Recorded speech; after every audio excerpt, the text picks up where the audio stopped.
एक पौराणिक कथा के अनुसार अहिल्या गौतम ऋषि की पत्नी थी। ज्ञान में अनुपम अहिल्या सौंदर्य तथा गुणों से संपन्न थी।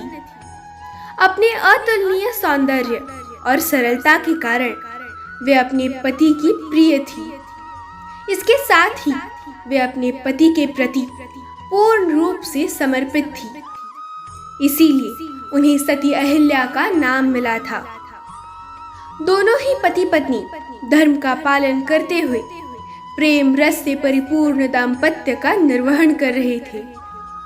ऐसे अद्भुत प्रेम को अचानक एक दिन बुरी नजर लग गई। ये बुरी नजर थी देवराज इंद्र की, जो अहिल्या के सौंदर्य पर मोहित हो चुके थे।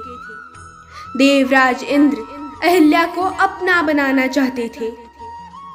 देवराज इंद्र को महर्षि गौतम की दैवीय शक्तियों और सामर्थ्य का ज्ञान था।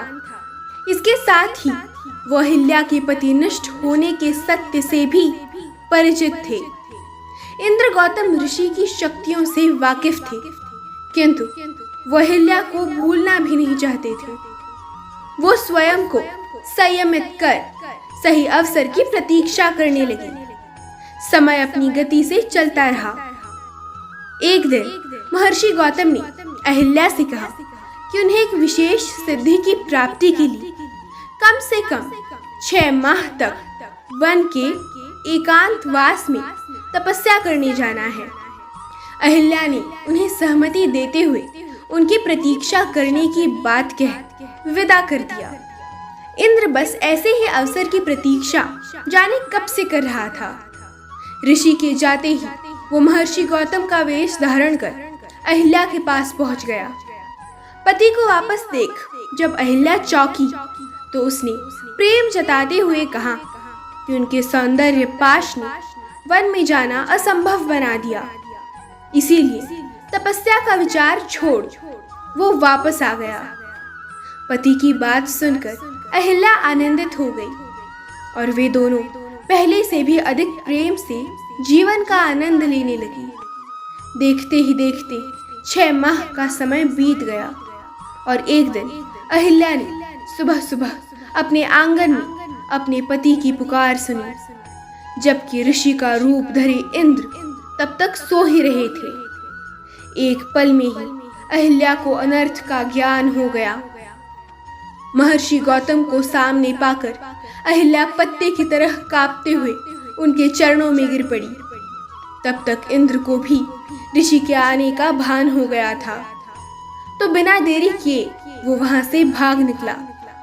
अहिल्या से सारा वृतांत जान ऋषि क्रोध से भर उठे और तुरंत ही उन्होंने श्राप दे दिया कि जिस स्त्री को अपने पति के स्पर्श का भान न हुआ वो जीवित नहीं हो सकती।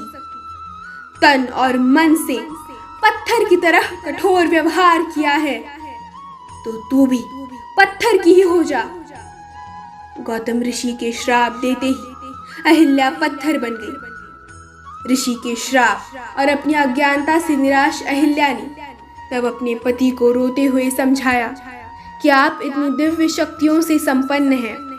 आप मुझे अकेला छोड़ कर गए और बीते 6 माह में आपको एक बार भी आभास न हुआ कि मेरे साथ कोई छल कर रहा है। तो मैं तो एक साधारण स्त्री हूँ। मैंने अनजाने में अपराध किया है। भले ही मैं पराये पुरुष के साथ रही हूँ, किंतु मेरा मन पवित्र है, क्योंकि उस पुरुष को मैंने आप अर्थात अपना पति जानकर ही अपनाया था। तन और मन दोनों से ही मैं अपने पति के ही साथ थी। अहिल्या की बात सुनकर ऋषि उनसे सहमत हुए और कहा कि अब तो श्राप दिया जा चुका है, उसे वापस नहीं लिया जा सकता। किंतु त्रेता युग में भगवान विष्णु श्री राम के रूप में अवतार लेंगे और वनवास के दौरान तुम्हें स्पर्श करेंगे। उनके स्पर्श से ही तुम्हारा पाप धुलेगा और तुम वापस अपने स्त्री रूप को प्राप्त करोगी। ऋषि के श्राप को धारण करते हुए अहिल्या पत्थर की शिला बन गई और घोर प्रतीक्षा के बाद श्री राम के पावन चरणों के स्पर्श से पुनः स्त्री रूप में प्रकट हुई। जय श्री राम।